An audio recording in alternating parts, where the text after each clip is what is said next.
against me and show me the first pop. Pay close detail to the never job.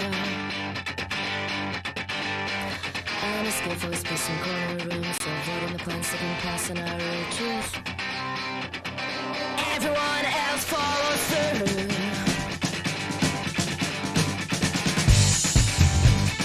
Buy this car to drive to work to pay for this car.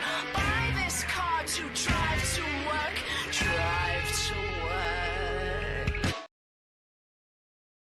Welcome to Yellow Brick Road. I am Jordan, and today we're going to be talking about some of the labor strikes that have been going around the country. That's right.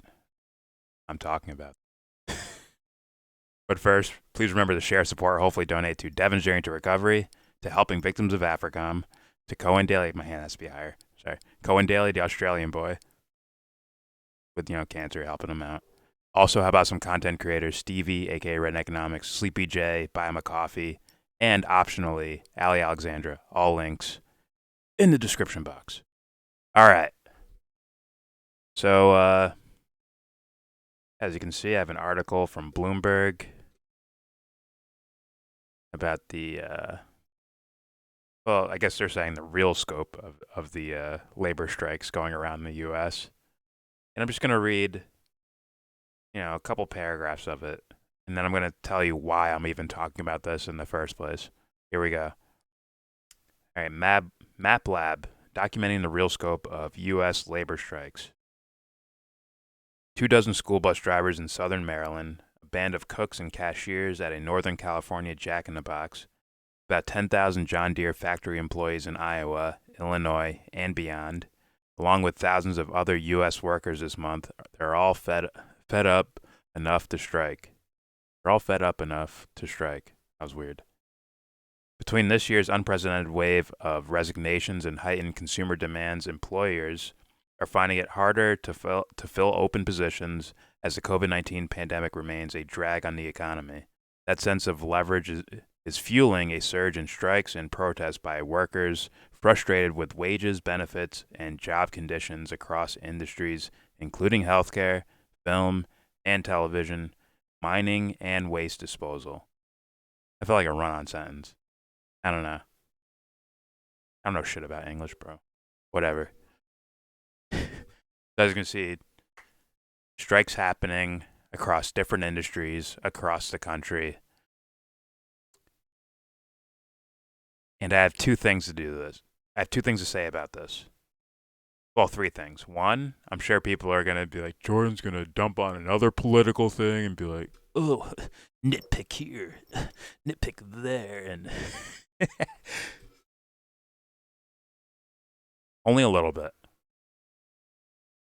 Here's two things. All right. Here's the two things I wanted to say originally.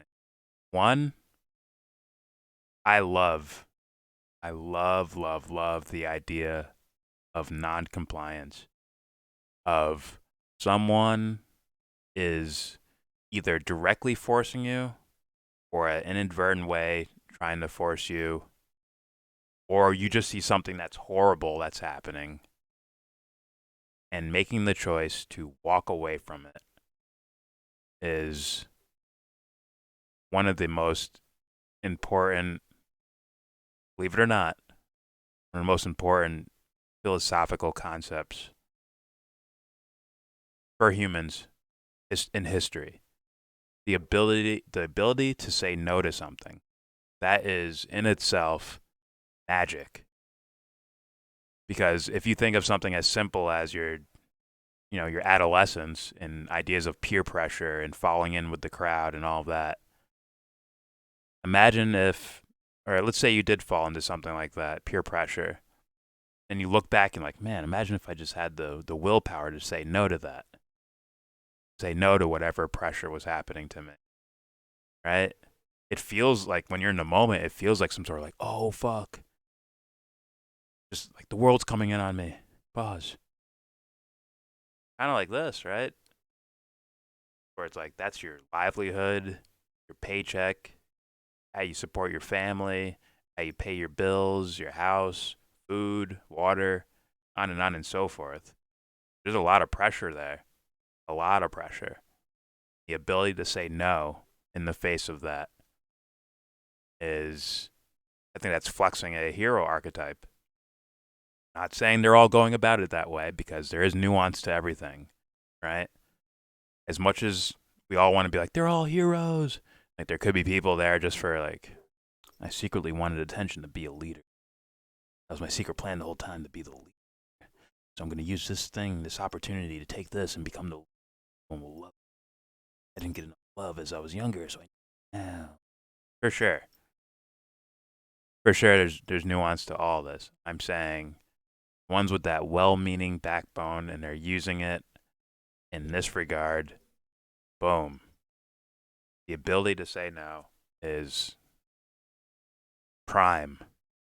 That is a philosophical pillar. Well, not philosophical. I'd say existential pillar. My bad, I used the wrong word. It's existential as far as you being you. The ability to say no to things you don't want to do, or something you don't like, or something you want to walk away from. That ability is prime. And I applaud people using that well-meaning backbone to say no to something. If the question was them saying yes to something, that'd be a little more like, Like it'd be more like people saying yes to Bernie Sanders. I'm sitting back and saying, I understand why. I understand why you would do that. I understand. I get it. But I'm not going to be like, that's the best answer. Yes to Bernie Sanders. No, I'm not going to say it. I'm going to say I understand why people would do that. But the ability to say no and walk away from something clearly wrong, praises for that. I guess the other part of that would have been like my little nitpicky thing is, I don't know, it's just something with they're saying no and not complying and saying, I don't even fucking need you. I don't need you. I don't fucking need you. I know that's going to be like a darker, tougher thing to say. People are like, well, what? They can't just, up and leave. They don't, right? Like I was like, this is not some Ben Shapiro answer where if, there's climate change and the water starts rising, I just pack up my bags and leave. You can't just do that. I get it. But at the same time, I mean, it's a tough decision, but if your principles and morals and shit like that are on the line,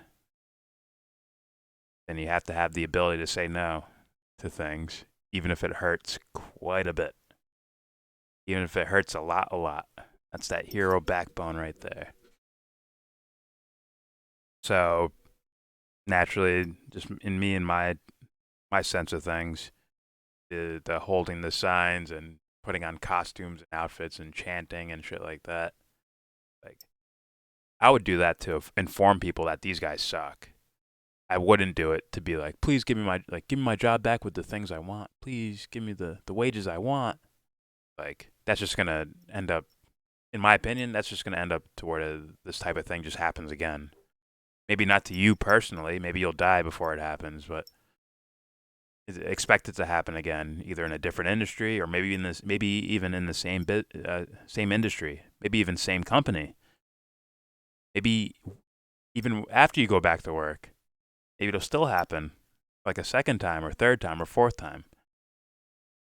So I don't like the idea of asking either corrupt acting people or ignoramuses who don't understand their fucking workers.